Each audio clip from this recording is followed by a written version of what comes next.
આ નાગી અમદાવાદની audience address કઈથી ખબર હોય લે ટોપા ભાઈ હું આવ્યો નથી મને લાવ્યો છે અહીંયા મેં કીધું બધું આમ આમ આમ આમ હું ડાયરેક્ટ અંદર જઈને બેસી ગયો રે ડાયરેક્ટ સર 8 વાગે 3 વાગે ગોતાથી ફોન આવતો Make some noise for the amazing Thuggesh! ભાઈ કેટલા લોકો અહીંયા મહેશને ઓળખે છે થગેશને ઓળખે છે મેક સમ નોઇઝ થગેશ સરપ્રાઈઝિંગ હા હું તને કહેવા માંગુ છું અત્યાર સુધી યુટ્યુબમાં હાઈએસ્ટ કોઈની માંગણી આવી છે લવારી પર લાવવા માટે તો 2 જણાની આવી છે એક હાર્દિક પંડ્યા અને એક તારી આ સાથે જાતા નથી બે નામ હાર્દિક પાંડ્યા થગેશ ના જાય છે ને એક વખત તો કમેન્ટમાં તકલીફ પડી હતી પેલો એટલો ઉતાવળમાં એક્સાઇટમેન્ટમાં લખવા ગયો છે ને તો થગેશમાં ટી લખવાનું ભૂલી ગયો બહુ રોસ્ટ કરે છે ઇન્ટેન્શનલ હતું એનું પણ મને નથી ખબર કે મહેશ પાક્કો ગુજરાતી છે તું ક્યાં બોર્ન થયેલો હું બોર્ન એન્ડ બોટઅપ થાણામાં છું પણ બહુ લોકોને ખબર નથી કે હું ગુજરાતી છું ખબર જ નથી લોકોને લાગે કે હું મરાઠી છું પ્રોપર મને તો નજીકથી મહેશ બાબુ જેવો દેખાત ભાઈ તું સાચે કહું છું બહુ લોકો કહે મને હેને? હા પૈસા ઓછા છે બસ એટલા નથી પણ Mahesh is also an actor and model પણ પછી YouTube and everything happened by chance તો પૈસા વધારે આવ્યા એ મેં કર્યું બરાબર છે એટલે તું પાકો ગુજરાતી ક્યાં વાત છે સર્ટિફાઈડ ગુજરાતી પૈસા જ્યાં દેખાય ત્યાં જવાનું બહુ જોરદાર પણ તું આ સરસ તારી એક ટેગલાઇન છે જે કોવિડ વખતે બધાના મોઢે આવી ગઈ હતી અને બધા તારા રોસ્ટ વિડીયોઝ જોતા હતા તે ભારત દેશની અંદર મોટા ભાગે જેટલા બી ઇન્ટરનેટ પર જે લોકો ડખા કરે છે બધાને રોસ્ટ કર્યા છે તો રોસ્ટિંગ ચાલી જાય છે ધમકીઓ નહીં આવતી તને ભાઈ ધમકીઓ તો આવતી જ રહે ભાઈ ધમકી આવે કેસ આવે એવા એક્ટ લગાડે ને ખબર પણ ન હોય મને તમે કેસ વખતે મારી તરફ કેમ જુઓ છો પૂછું છું તો મારું સરનેમ કેશવાલા છે એમાં બધા કેસવાલા કરી નાખ્યું આટલા કેસ આવ્યા છે એક તો સુનિલ પાલને ગમશે આ તમે કેટલા કેસ આવ્યા છે અત્યાર સુધી ગણતરી છે કોઈ આ જો જેકી શ્રોફનો એક આવ્યો હતો હે જેકી શ્રોફી કેસ કર્યો? ઝાડ કાપેલું તમે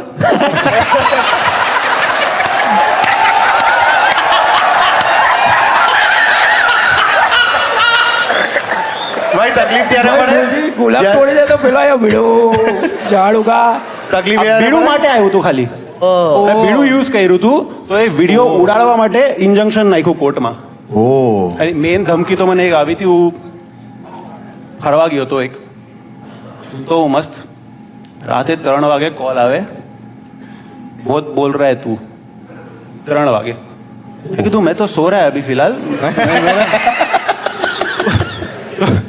तो कि नहीं तेरे घर का एड्रेस मेरे को मालूम है उठा लेगा तेरे को अरे હું જેન્યુઇનલી ડરી ગયો મેં કીધું રાતે 3 વાગે આ માણસ ઘોડબંદર ટ્રકના ટ્રાફિકમાં આવશે કે ટ્રક બીકના વચમાં આવી ગયો મારા ઉપર નામ આવશે મેં કીધું ચાલ ઠીક છે પછી શું કહે ખબર MMA फाइट करते इतना ही अगर तेरे में है આ બધું રાતે 3 વાગે થાય છે MMA फाइट करते केज में हाँ मैं कहा चल ठीक है सुबह बात करते मैं कहा सुबह बात करते अभी मेरे को बहुत नींद आ रहा है પછી એમાં ગાળો આપી એકબીજાને માં બહેન કરી સાત પીઢીને યાદ કરી નેક્સ્ટ શું કહે છે ખબર जो भी कमाई होगा ना चैरिटी में दे देंगे मैं कहा तू धमकी दे रहा है बिजनेस पिच दे रहा है मेरे को चैरिटी में दे देंगे પણ આનાથી મને ખબર પડી હતી કે કોની વાત કરી રહ્યો છો MMA ફાઇટર છે એટલે હા એ બધાને બચે છે એ મેં જોયું છે હમણાં લોગન પોલ હિન્દીમાં ફોન કરે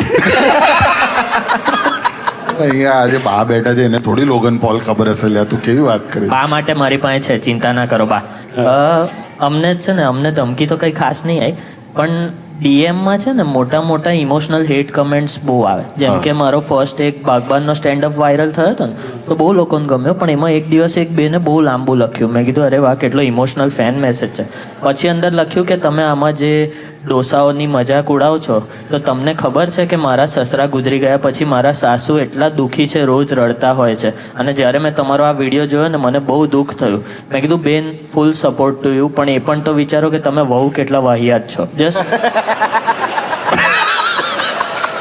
વેલ ડિઝર્વડ બિચારી સાસુ રડત ને તું અહીંયા ફેસબુક પર ટાઈમ પાસ કરવા બેઠી છે અરે થોડી ભાઈ સહાનુભૂતિ યાર. પણ આ જે લોકોને ખબર ના હોય જે તે જેકી શ્રોફની વાત કરી, હવે લોકો પોતાના તકિયા કલામ રજીસ્ટર કરાવે છે. એટલે ભીડું છે, જકાસ છે, આ બધા શબ્દો અહીંયા હું બોલી રહ્યો છું પણ યુટ્યુબ પર નાખીશ તો મારા ઉપર કેસ થઈ શકે છે. એવી જ રીતે ભાઈ. જતી રહેજે પણ હવે તમે અગર વાપરશો તો હું તમારા ઉપર કેસ કરી શકું છું.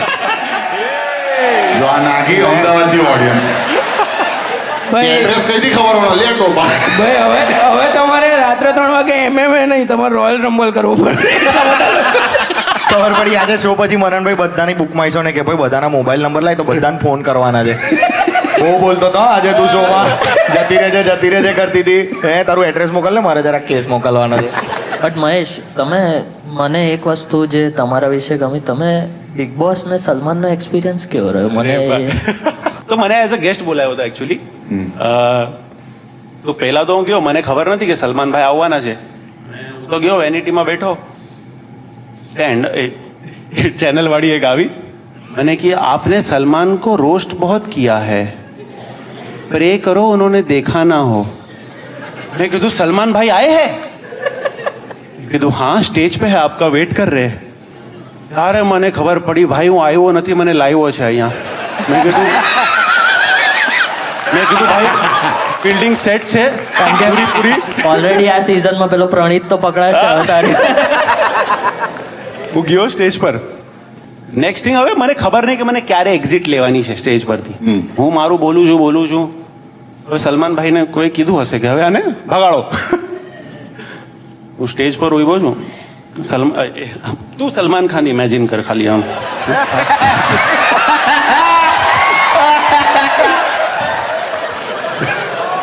આદાબ, સત શ્રી અકાલ, જય શ્રી કૃષ્ણ.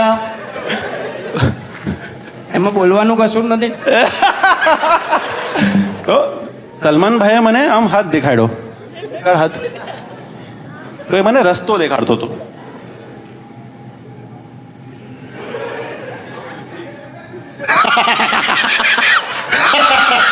અલા સલમાન ખાનને માઇક દઈને નીકળી ગયો અને સલમાન મને રસ્તો બતાડતો હતો કે ત્યાંથી એક્ઝિટ લે. હા. પાછળથી મને અવાજ આવી,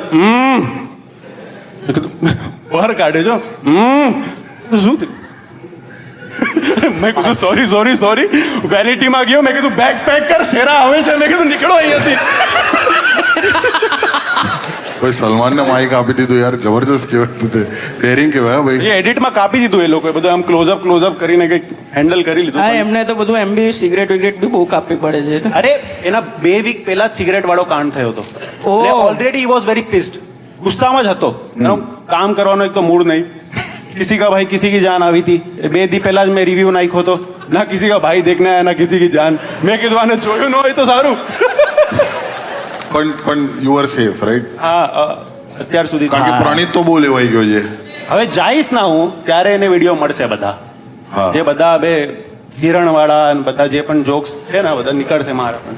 અલા, બધા કોમેડિયને છે ને જોક્સ તો મારેલી છે જો ભાઈ, પણ ભાઈ મને બહુ જેન્યુઅલી આમ બિગ ફેન ઓફ ભાઈ. અને કહેવા ખાતર કે કવર અપ કરવા ખાતર નહીં કરતો, પણ હમણાં જ્યારે મેં એમનો એપિસોડ જોયો ને પેલો ટ્વિંકલ ખન્ના અને કાજોલનો કોઈ એક, ઓ ભાઈ બહુ funny બહુ હતો. ફની હતો. અને એમાં સલમાન ભાઈ તો શું અફલાતૂન છે યાર. એ માણસ મને બહુ ચીલ લાગ્યો. એ ખબર નહીં ત્યાં કશું જોયા કરતા હતા, ખબર હા, છે એ જવાબ આમ જ આપીને આમ જોયા કરે. કરતા હતા. Yeah, both it was difficult. I know your father. ત્યાં કોઈને જોતા હતા એ બાજુ. ટેલિપ્રોમ્પ્ટર હતું.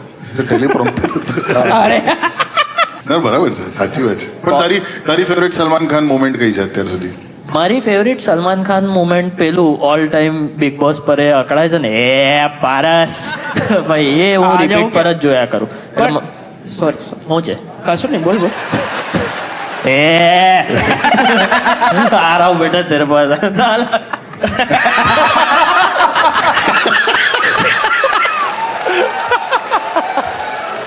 Rakesh, but you have been doing comedy on YouTube for such a long time અને સાથે તારો એક જોરદાર શો પણ છે અને બહુ ફરી થયેલું. મેં થકેશને ફોન કર્યો ને, એને ફોન કાપ્યો, 3 વાર કાપ્યો.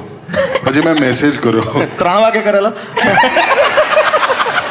એને ફોન કાપ્યો. પછી મેં મેસેજ કર્યો કે મનન દેસાઈ યાર, તો તરત મનનભાઈ સોરી યાર, મને બહુ અનનોન નંબર પરથી કોલ આવે છે. એ શું છે કે મારો નંબર સેજ લીક થઈ ગયો છે. મેં કીધું સેજ થયો તો તને કોલ ના આવ્યો હોત, આખો થયેલો તો જ કોલ આવે ને. અરે મારો નંબર એવું લાગે બધા પાસે છે હવે અચ્છા. ફોન આવે અને આપણે રીલ્સમાં હુક લાઈન ક્રિએટ કરીએ ને એ લોકો હુક લાઈન ક્રિએટ કરે હવે સ્માર્ટ થઈ ગયા છે ફોન ઉપાડ્યો મેં કીધું હેલો अरे वो हम लोग रुके एक राउंड पे कभी आएगा तू पहुंचा नहीं है હું પણ કહી દઉં ભાઈ અભી मैं नहीं आ रहा तुम लोग यार खेल तुम लोग बैटिंग नहीं देते मेरे को હવે જોઈ લે ઇવેન્ટમાંથી કોઈ કોલ કરે